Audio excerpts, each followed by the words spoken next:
Welcome to Cinemophile, where we bring you the best in independent, documentary, and foreign films, and we talk to the people who made them.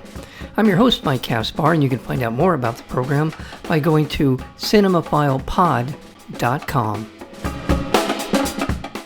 Bob Trevino Likes It is inspired by a true relationship that writer and director Tracie Laymon found with a stranger in real life while looking for her father online. The film plays out like a beautiful story about a very vulnerable young woman who is trying her best, Lily Trevino. And no matter how hard she tries, she can never get any traction with her father. And as her story unfolds, you realize what a tragic might not be exactly a traumatic life that she has lived to that point. And through it all, she comes through it with this wonderful spirit.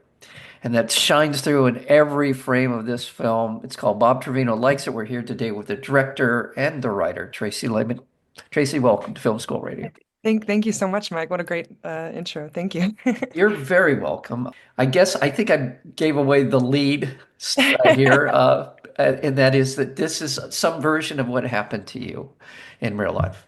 Yeah, so what happened in real life, this is a fictionalized story, but it was inspired by a true friendship that I had in real life. And, my dad did stop talking to me. It was not the first time, but he stopped talking to me over something that, in hindsight is relatively small, but at the time it was, they say tragedy plus time is comedy. And now I can look back on it with, and make healing light of it, now. But at the time it was very painful. And so I thought, well, I've got to get him to call me back. He won't call me back. He won't email me back. I want to fix it. I was a people pleaser. And so I thought maybe he's on Facebook. I put his name into Facebook and accidentally friended another man with his name. And that stranger on Facebook was very fatherly to me. At the time when I was writing this, he had been actually kind to me for 9 years in real life. So just Wow. just kind comments, kind likes, and had no idea that how much he was helping me heal, like just with these little tiny acts of kindness. So I felt so blessed by these kind acts from a stranger and how much it changed my life that I figured I had to tell everybody about it. So, at what point did you have this idea that this is not only a story you wanted to tell, but that you thought about this as a film, like kind of creating characters and all the things that go into that as a writer and director? What was there something in particular in your life, or just generally what triggered this to begin the process of the? I think I didn't really know how else to say it. I'm a writer and filmmaker, and I don't always know how to say things in life in other ways. That's kind of, if we did, we might not go through years to say it in a film. And I think I just had to say it. Like I felt compelled. I felt like everything in me had to say it. I had to say it to the world. So, and now that I've experienced that need, I'm looking for what else do I need to say, because those things, those big whys really get you through all these obstacles. I want to be in the trenches for those things. We'll explore this a little more in our conversation later on, but one of the gratifying things about watching Bob Trevino Likes It is I can only imagine people in the theaters or at the film festivals beginning to basically explore their own lives with others. Maybe, and I'm sure with you as well. I'm sure people have come up to you and said of some version of this feels like my life, but I also am thinking of all the people walking out of the theater and saying to someone that they're with some version of that. In addition to being a wonderful film and great acting, we'll get into all of that. That has to be gratifying. It is. It's so beautiful. You take your own story and you try to be as honest as possible, and then you find out there are so many other people in the world and that's the goal, right? Specificity is universal and all that.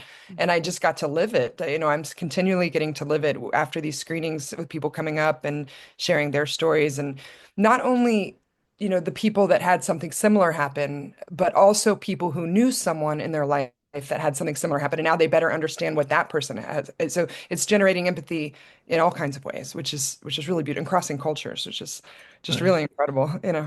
I don't generally say this to a filmmaker, but I can see Lily in you as we're having this conversation. It just feels like talking to Lily a little bit at least. Yeah.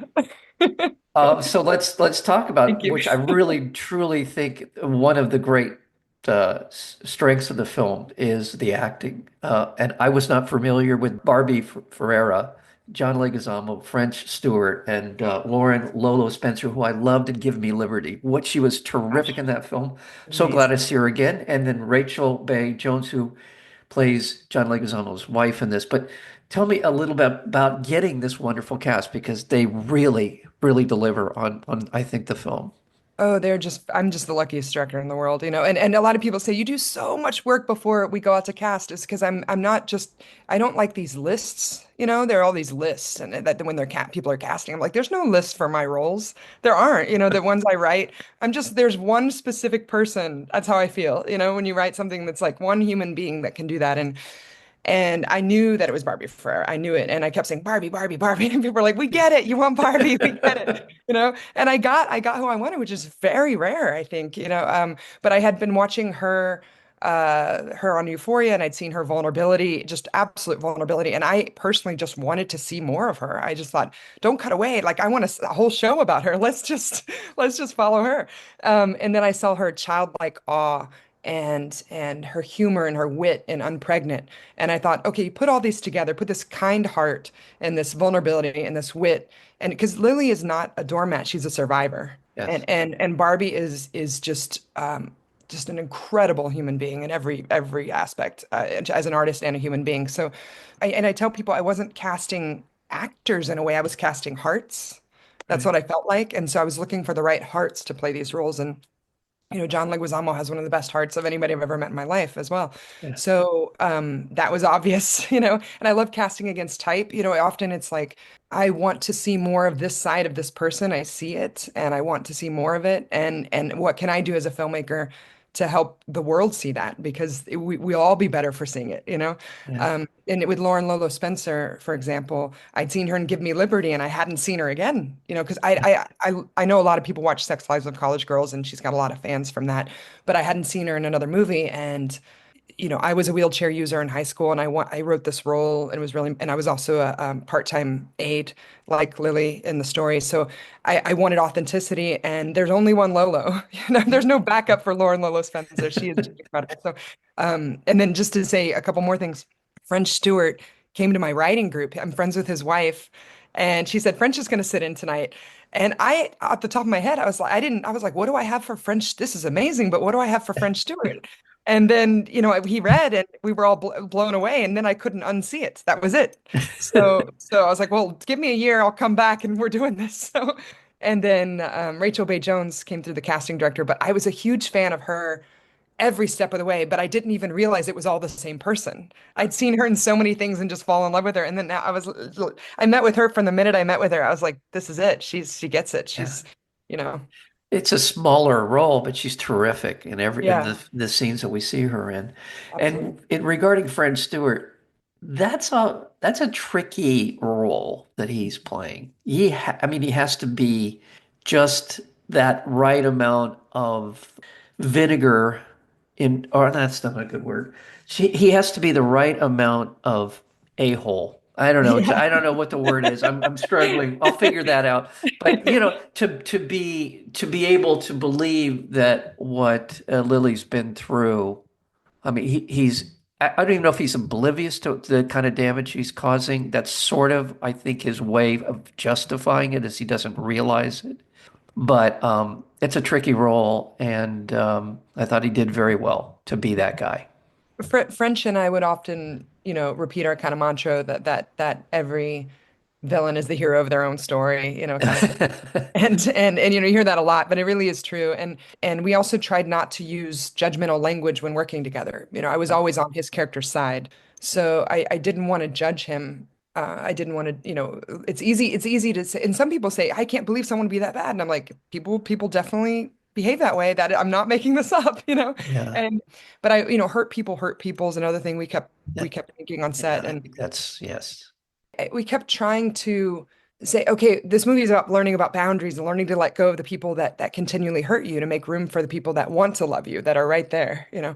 But at the same time, these are human beings. And so how do we treat that character with compassion for being a human being while still maintaining that we need boundaries. And that was a really delicate kind of dance because I didn't want you to empathize so much that you like Yeah. forget that she needs boundaries, you know. But Yeah. at the same time, he's gone through real pain. You know, that one line, "You sure had a better father than I did," really, really stuck with me. And we really worked very hard on that. That, you know, French had an incredible backstory. We all learned that in the world there's no shortage of narcissistic fathers. Yeah, yeah. I mean, I think that's one of the things that you need, if you're watching this film, that this is, trauma is goes in all directions, and the devastation and hurt and the ongoing damage that it does to people's lives and to the people who are instigating this trauma. It's traumatic. I don't think you can be a sentient being and not understand the ramifications of the things that you do and how they impact others. I don't know how you do that.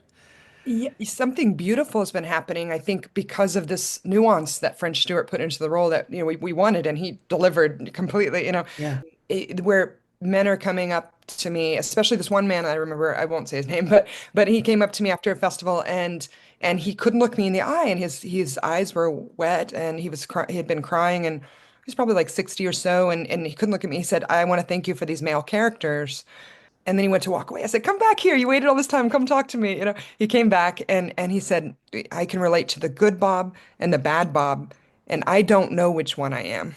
yeah, And in that moment, I was so grateful that we did things the way that we did because if we had villainized the dad without the humanizing him at all, that man would never have seen the similarity in his life, And because he can't see that similarity, there's hope for him to do something a little bit differently now. yeah. So that's just something that really sticks with me. That I don't like to judge characters. I don't like to, I like to see them.